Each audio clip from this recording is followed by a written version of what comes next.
don't mind going through one at a time, your top 3 questions you get asked, and elaborate a little bit on, why that's a good question, maybe the importance of it, and maybe if it's a question that you think should be asked differently, but along the same lines. So feel free to kind of share your thoughts on that. Would you mind sharing what those questions are? Yeah. So number 1 question that I get asked, which is actually not really the right place to start, but it is a question we get asked a lot, is what are the rates? Yes. And there are reasons why that isn't really the best place to start, but for whatever reason, inherently, that's what everyone focuses on. Got the it. Rates. Got it.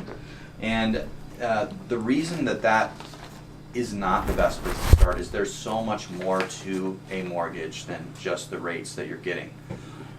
It also is important to ask, what type of loan terms, the specific financing, the down payment requirements, and really relying on that loan expert to guide you, and probe and ask the questions to the client. So if you're working with somebody that isn't asking you questions, that's a sign you may need to find somebody else. They need to really probe and peel back on your situation as somebody trying to get a home loan to really understand your needs.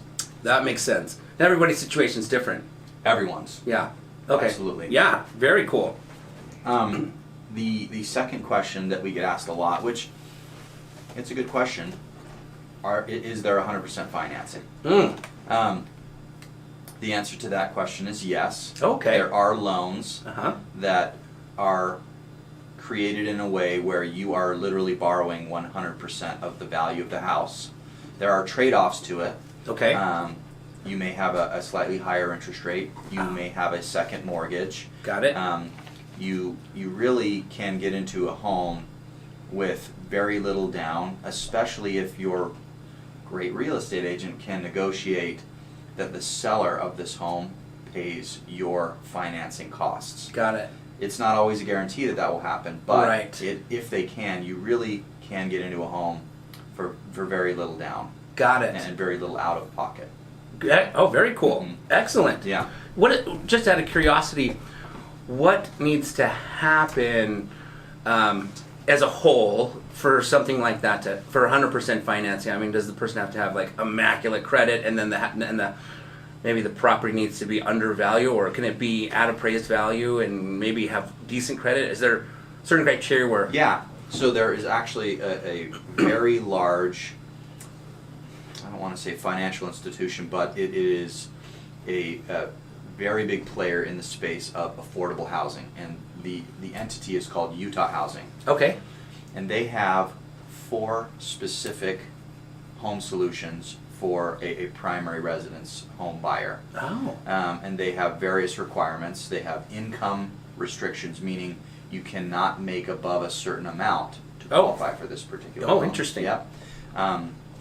Also, you have to have specific credit scores for each of these 4, and some have better rates and have a higher credit score requirement versus some of their other options, but they have enough available to kind of meet most clients' needs if they're really interested in 100% financing.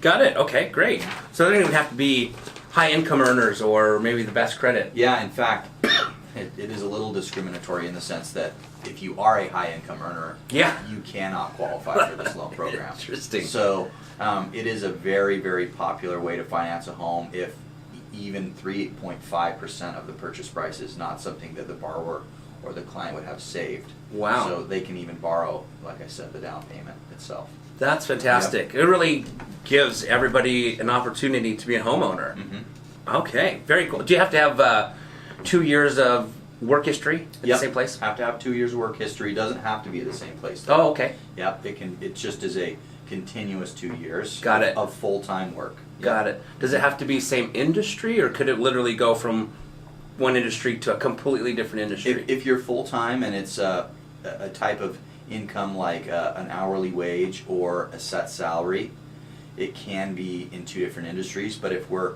talking about some type of commission or bonus, yes, obviously sales in the auto business is different than sales in, say, software business to business Oh, sure. type of commission. So it's hard to average those two industry Right. incomes over a 2-year period and qualify somebody. That makes So, sense. Yeah.